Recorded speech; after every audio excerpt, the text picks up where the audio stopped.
Here's a number I want you to think about. $4,750,000. That is how much it costs to run a super yacht for a single year. Not to buy it, just to keep the lights on. And before you say, that's for the mega rich, that has nothing to do with me, stick around, because the way this breaks down will completely change how you think about wealth, assets, and what it actually means to own something. Today, we're pricing out what it actually costs to own a private yacht. Not the fancy version you see on Instagram, the full bill. Purchase price, annual running costs, crew salaries, fuel, what happens when it breaks, and I'll tell you at the end whether it's possible to make money from one. Let's get into it. First, let's set the stage. When people say yacht, they usually mean very different things. So let me break this down by size, because the cost difference is not linear, it's exponential. Entry level, a 40 to 50 foot sailing yacht. You're looking at $500,000 to $2.5 million to buy. This is the kind of thing a successful dentist might own. Nice, but nothing crazy. Mid-range, 50 to 70 feet, motor yacht. Now you're between $2 million and $6 million. You need a small crew, fuel costs become real, and docking fees start to hurt. Now we start getting serious, 70 to 100 feet, $6 million to $20 million. This is where the word superyacht starts to apply.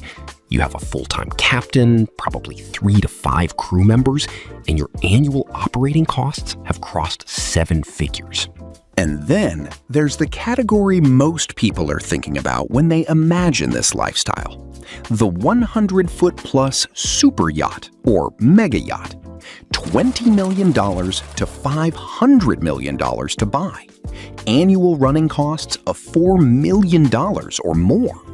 And for context, Jeff Bezos' yacht, the Koru, reportedly cost $500 million to build and requires a separate support vessel just to carry his helicopter.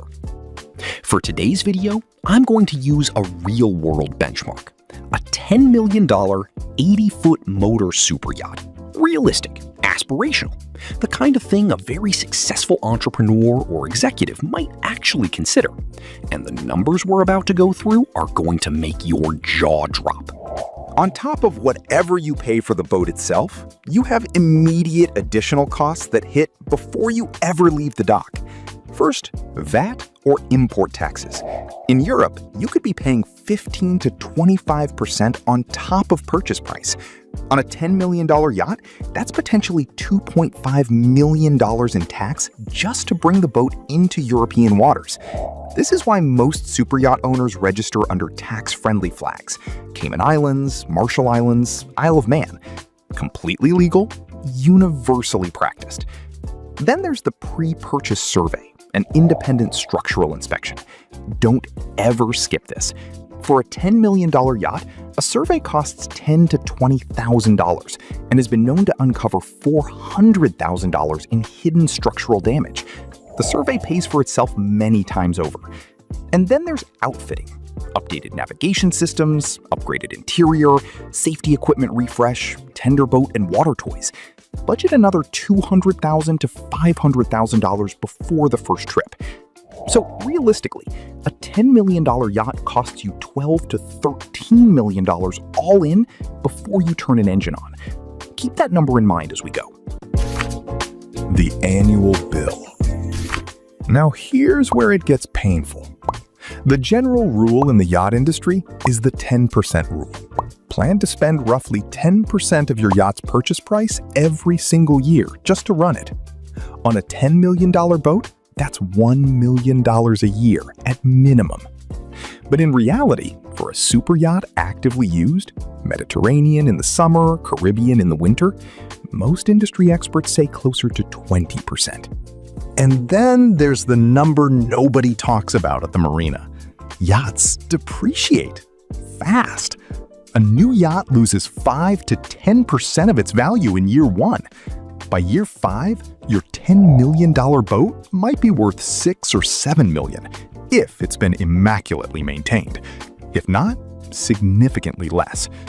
This makes a yacht one of the most aggressively depreciating assets a wealthy person can own. Unlike real estate, art, classic cars, or almost any other luxury asset class, a yacht almost always goes one direction, and that direction is down.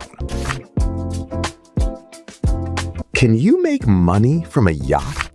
Okay, so at this point, you might be thinking, why does anyone actually buy one of these things? And the answer is, some people genuinely try to make money from them. Let me show you how the math works, and where it falls apart. The most common approach is chartering. When you're not using your yacht, which for most private owners is 80 to 90% of the year, you rent it out to other wealthy people. An 80-foot super yacht in the Mediterranean during peak summer season commands $50,000 to $80,000 per week in charter fees. That sounds amazing, until you do the math. Let's say you charter 12 weeks a year at an average of $60,000 per week. That's $720,000 in gross revenue. The charter management company takes 15 to 20%. That's $108,000 to $144,000 gone immediately. Then the crew gets provisioning budgets. The boat burns significantly more fuel when guests are pushing it hard. Wear and tear accelerates. Cleaning and refit between charters. When you net everything out, you might keep $400,000 to $450,000 against annual running costs of $1.5 million. You've cut your net annual loss in half, but it's still a loss. And now your private sanctuary is a commercial hospitality product with strangers aboard 12 weeks of the year. The tax strategy. In the United States, if your yacht is structured as a legitimate business, meaning it spends at least 50% of operational time in U.S. waters, and you can document genuine commercial charter intent, you can unlock significant IRS deductions. Operating costs, depreciation on the purchase price, even the boat itself. Some owners run their yacht through an LLC specifically for this structure. The IRS is not naive about this play, but when done properly with a qualified maritime tax attorney, it is legal and genuinely effective at reducing the net cost of ownership. Key insight. The honest truth about yacht finances, it is almost impossible to make money from a yacht as a pure investment. What chartering and tax strategies do is reduce how much you lose. And for owners with genuine liquidity, that trade-off, reduced loss in exchange for access to the lifestyle, is the actual calculation being made. Okay, I promised you at the beginning we'd get to the other world entirely. The world where $10 million is the entry fee just to have a conversation about yachts. Let me introduce you to the billionaire tier, and the numbers are genuinely unreal. Let's start with the most famous super yacht in the world right now. Jeff Bezos, founder of Amazon, second richest person on the planet with a net worth north of $200 billion. His yacht is called the Koru, a Maori word meaning new beginnings and growth, and it is the largest sailing yacht ever built. 417 feet long. That is the length of 1.5 football fields. It has 3 masts, each standing 229 feet tall. So tall that when Bezos wanted to sail it through a historic bridge in the Netherlands on its maiden voyage, the city of Rotterdam had to temporarily dismantle part of the bridge. Dutch locals were so outraged they showed up to throw eggs at it as it passed. That actually happened. Notice something? Every single one of these billionaires has a support vessel. Once your main yacht hits a certain size, it physically cannot dock in most marinas. It can't store enough fuel. It can't carry the helicopter, the submarine, the medical team.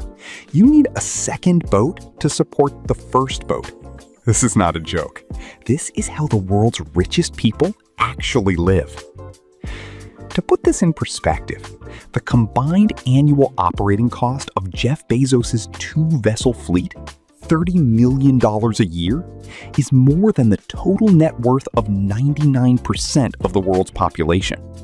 He spends more keeping his boats running each year than most people will earn across their entire working lives.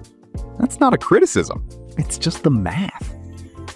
Viral fact: the Koru runs at $137,000 per day in operating costs when fully active on a long voyage.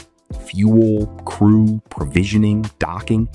A single day aboard Bezos' yacht costs more than the average American earns in 3 years. Who buys these? And why do they really do it? So given everything, the cost, the depreciation, the logistics, the need for a second boat to support the first boat, who is actually buying super yachts? And why? The numbers are larger than most people realize. As of 2025, there are more than 10,000 registered super yachts globally, and the market has grown every single year for the past decade. New orders are at record levels. The buyers fall into a few clear categories. First, tech and entrepreneurial billionaires who treat the yacht as a mobile private office and a genuinely private space in a world where privacy is increasingly hard to buy. On a super yacht in international waters, you are beyond the reach of paparazzi, protesters, and the general public. For the ultra-famous, that privacy alone might justify the cost. Second, old money European and Gulf families, for whom superyacht ownership is simply generational. The Agnellis of Fiat, Saudi royalty. These are families for whom the yacht is not a status symbol, it's just how they've always spent summers. And third, the fastest growing category right now, new wealth from Southeast Asia, India, and the Gulf states. First-generation billionaires who are entering the superyacht market for the first time and driving a wave of new orders that shipyards in the Netherlands, Italy, and Germany cannot keep up with. The current waiting list at top builders like Feedship, Oceanco, and Lursen, 3 to 5 years for a custom build. But here's the honest answer to why they do it. The yacht isn't an investment.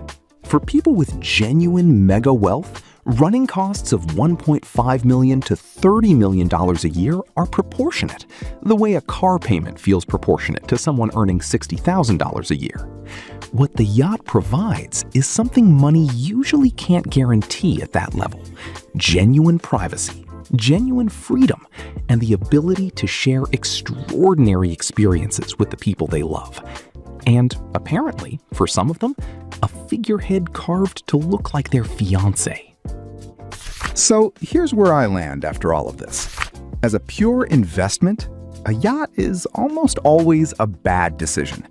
You will spend more than you make, it depreciates, something will always need fixing. The crew shows up for pay whether you're aboard or not. But investment isn't really why people buy yachts, and I think pretending otherwise misses the point. A yacht is an experience asset. It's the freedom to wake up in Portofino, sail to Capri for lunch, and anchor in a private cove by sunset with nobody around for miles. That experience has real value to the people who can access it. It just doesn't show up on a balance sheet. What these numbers actually reveal, whether we're talking about the $500,000 entry-level sailboat, the $10 million super yacht, or the $500 million Koru, is the true architecture of luxury. The purchase price is the part people see.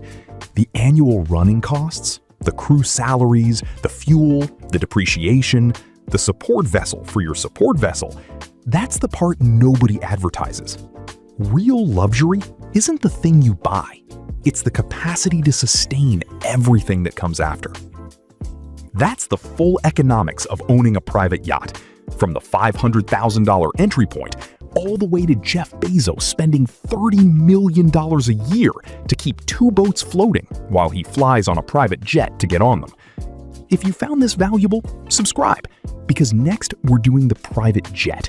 And I need to warn you right now, compared to what we just covered, the jet is going to feel like a bargain. I'll see you there.